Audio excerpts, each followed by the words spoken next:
திமுக மேல என்ன பொய் வழக்கு போடலாம், என்ன பொய் கேஸ் போடலாம்.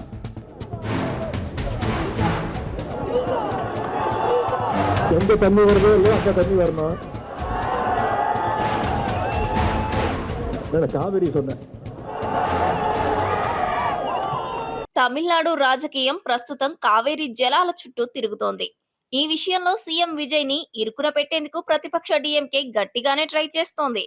ఇందులో భాగంగా కావేరీ జలాల సమస్య, మేకేదాటు ప్రాజెక్ట్, రైతు రుణాలు, డెల్టా జిల్లాలను కరువు ప్రాంతాలుగా ప్రకటించాలని డిమాండ్ చేస్తూ తంజావూరులో డీఎంకే ఆధ్వర్యంలో భారీ నిరసన ప్రదర్శన జరిగింది. திமுக ஆட்சியிலே செழித்து நின்ற விவசாயத்தை திமுக ஆட்சியிலே செழித்து நின்ற விவசாயத்தை தாவேகா ஆட்சியிலே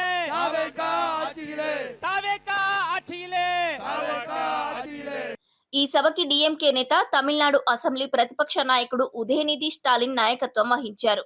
ఈ సభలో ప్రసంగిస్తూ ఉదయనిధి స్టాలిన్ టీవీకే అధినేత సీఎం జోసెఫ్ విజయ్ ప్రభుత్వంపై తీవ్ర విమర్శలు చేశారు. నీటిపారుదల శాఖ మంత్రి, వ్యవసాయ మంత్రుల నిర్లక్ష్యాన్ని ప్రస్తావిస్తూ ఈ ముఖ్యమంత్రికి నిత్యం ఏదో ఒక టెన్షన్ ఉంటుంది అని ఉదయనిధి అంటుండగా, వేదిక ముందున్న డీఎంకే కార్యకర్తలు ఒక్కసారిగా త్రిషా త్రిషా అంటూ పెద్ద ఎత్తున నినాదాలు చేయడం ప్రారంభించారు. ஒரு நிர்வாக திறனற்ற ஒரு டம்மி முதலமைச்சரால தான் இன்னைக்கு இந்த நிலைமை ஏற்பட்டிருக்கு. 2021 இருந்து 2025 வரைக்கும் அன்றைய முதலமைச்சரான நம்முடைய கழக தலைவர் அவர்கள் ஒவ்வொரு வருஷமும் சரியா ஜூன் 12ஆம் தேதி அன்னைக்கு மேட்டூர் அணையை தானே போய் திறந்து வச்சிருக்கிறார். இன்னும் சொல்ல போனா சில ஆண்டுகள்ல ஜூன் 12க்கு முன்பே மேட்டூர்ல இருந்து தண்ணியை திறந்து விட்டிருக்கிறார் நம்முடைய முதலமைச்சர் அவர்கள், நம்முடைய கழக தலைவர் அவர்கள். அப்போ ஆனா இந்த வருஷம் என்ன நிலைமை? ஜூன் மாசம் முடிஞ்சு போச்சு, ஜூலை மாசம் முடிஞ்சு போச்சு, இப்போ ஆகஸ்ட் மாசத்துல இருக்கோம், இன்னும் தண்ணி வரல. காவிரி மேலாண்மை வாரிய தீர்ப்புப்படி ஜூன் மாசத்துல 9.9 டிஎம்சி தண்ணீர், ஜூலை மாசத்துல 32 டிஎம்சி தண்ணீர் அப்படின்னு மொத்தம் 42 டிஎம்சி தண்ணீர் நமக்கு வந்திருக்கணும். ஆனா இன்னைக்கு ஒரு சொட்டு தண்ணீர் கூட வரல. ஆனா இத பத்தி இன்னைக்கு இருக்கக்கூடிய முதலமைச்சர் வாயை திறந்து பேசுறாரா? பேச மாட்டேங்கிறார். அவருக்கு இருக்கக்கூடிய ஒரே கவலை என்ன? திமுக மேல என்ன பொய் வழக்கு போடலாம், என்ன பொய் கேஸ் போடலாம்.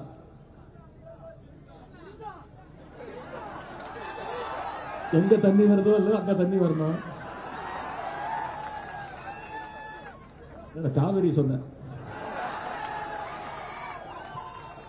இங்க தமிழ்நாட்டில் ஆட்சி நடத்துறதுக்கு காங்கிரஸ் தயவு வேணும். அதனால கர்நாடகா காங்கிரஸ் அரசு கேள்வி கேட்க துப்பு இல்ல, எதிர்த்து கேள்வி கேட்கவே பயப்படுறாரு.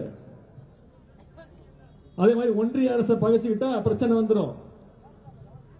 ஆட்சி அமைச்சு 3 மாசம் ஆச்சு, இது வரைக்கும் அவரோட வாயிலிருந்து பாஜக ஒரு வார்த்தை வந்ததே கிடையாது. அவ்வளவு பெரிய தைரியசாலி. அது மட்டும் இல்ல, நேற்று மேகதாது பிரச்சனையில ஒன்றிய பாஜக அரசு ஒரு தலைபட்சமா செயல்படுதுன்னு தமிழ்நாட்டு விவசாயிகள் டெல்லிக்கு போராட போயிருக்காங்க. நம்முடைய விவசாயிகளை மகாராஷ்டிரா காவல்துறை பாதியில வழிமறிச்சு, நாக்பூர்ல ரயில வழிமறிச்சு பாதியில அவங்களை இறக்கி விட்டு மீண்டும் தமிழ்நாட்டுக்கு போக சொல்லிட்டாங்க. இதை கண்டிச்சு நம்முடைய தலைவர் அவர்கள் அறிக்கை விட்டாங்க. அனைத்து எதிர்கட்சிகளும் அறிக்கை விட்டோம். இதை பத்தி முதலமைச்சர் வாய் திறக்கல. ஏன்? மகாராஷ்டிரா நடக்கிறது பாஜக ஆட்சி. దీంతో ఒక్కసారిగా షాక్ తిన్న ఉదయనిధి స్టాలిన్ ఒక్క క్షణం తన స్పీచ్ ఆపాల్సి వచ్చింది.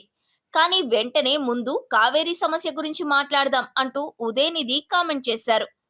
మరోవైపు మదురై నగరంలో త్రిష పొలిటికల్ ఎంట్రీపై కొన్ని పోస్టర్లు కనిపించాయి. త్రిష రాజకీయాల్లోకి రావాలని కోరుతూ అభిమానులు ఈ ఫ్లెక్సీలను ఏర్పాటు చేశారు.